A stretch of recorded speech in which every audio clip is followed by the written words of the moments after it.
Welcome to this episode of That Distinctive Touch. Today I am hoping to shatter any misconceptions you may have about West Virginia.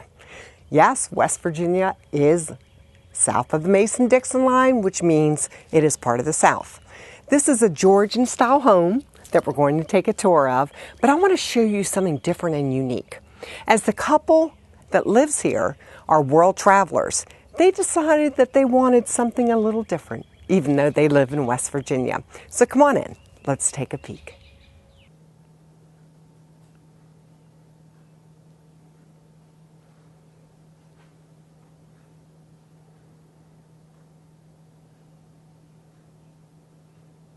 As we enter this home in the foyer, let's see what it looked like before.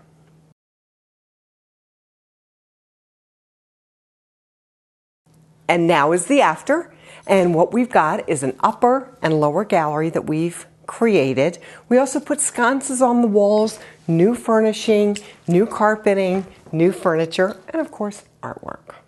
So let's move through this home. Right now we're standing in the lower gallery. We've created an upper gallery and lower. And as you can see, there are track lights that highlight each of the pieces of artwork. And this is a shot of the upper gallery where all of the bedrooms are. Because this is such a long hallway, what we decided to do is go ahead and build a custom room divider. Things like maybe that's the cat's home back there.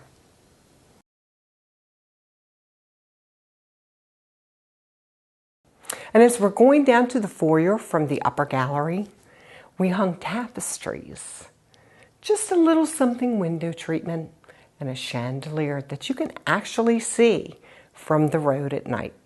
We also put custom stained glass above and beside the doors.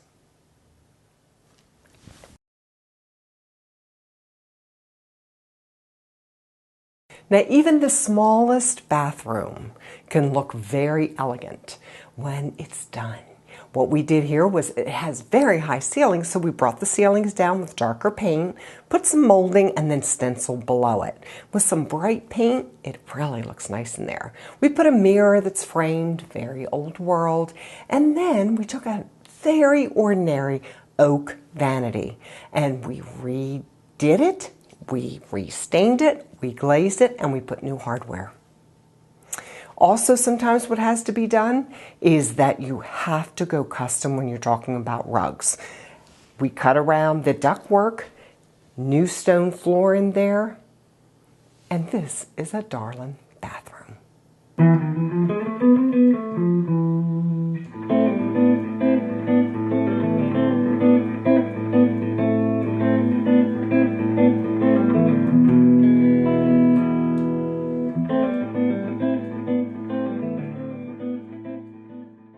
We're standing in the finished kitchen and dinette space.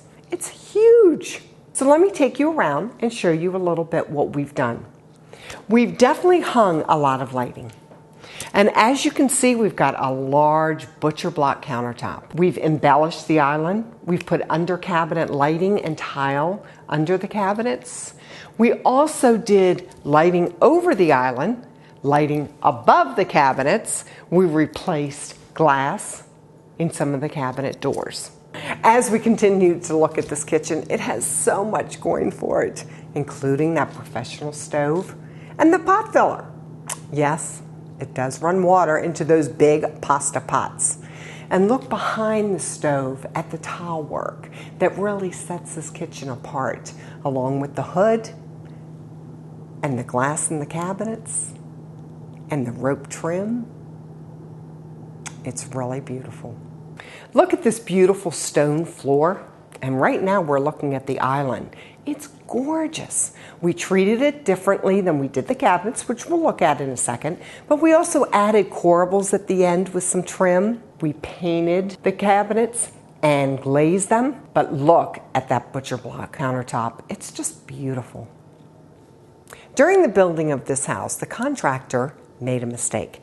He made the house 6 foot wider than it should have been. So there was a pole sitting right in the middle of the kitchen on the countertop. So what we did was we made it a column and we faux painted, stained, and sealed it. And it looks beautiful. It looks like it's supposed to be there.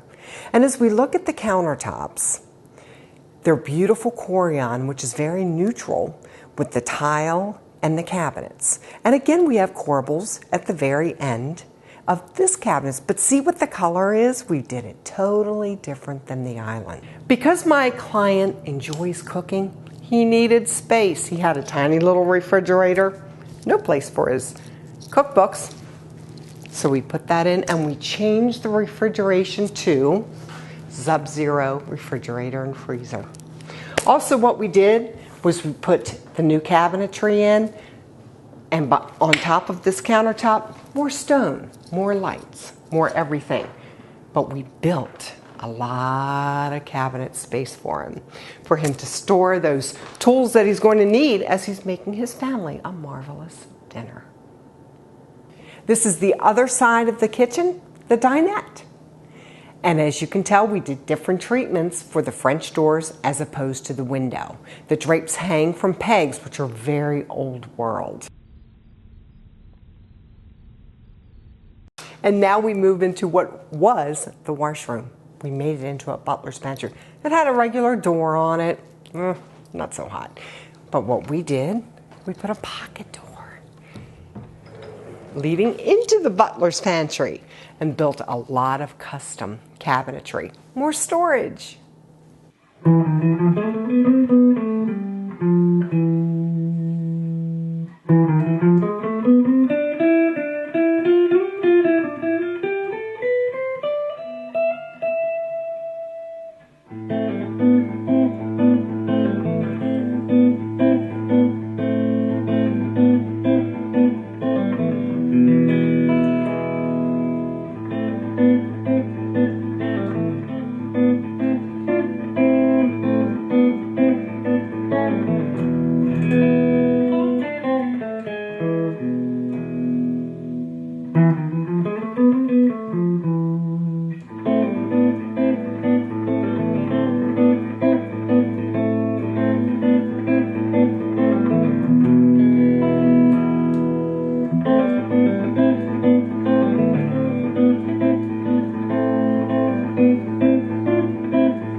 This is a very large living room, and because of the high ceilings, what I wanted to do was go ahead and make some distinct details that would set this room apart, starting with the window treatments. We've got the silhouettes down that also provide privacy and light, but we also did that different Italian little treatment. Along with the ceiling, we put some stencil work in the corners, and just a little touch of something above the ceiling fans.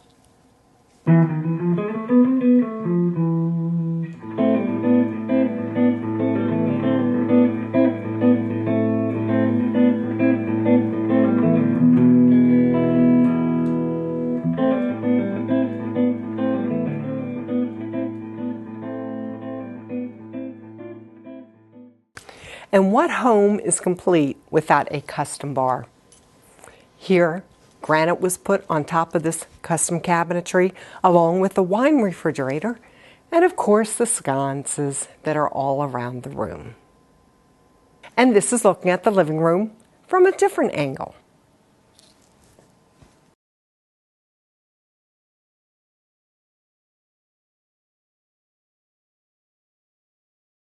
Thank you for joining us today in the beautiful state of West Virginia.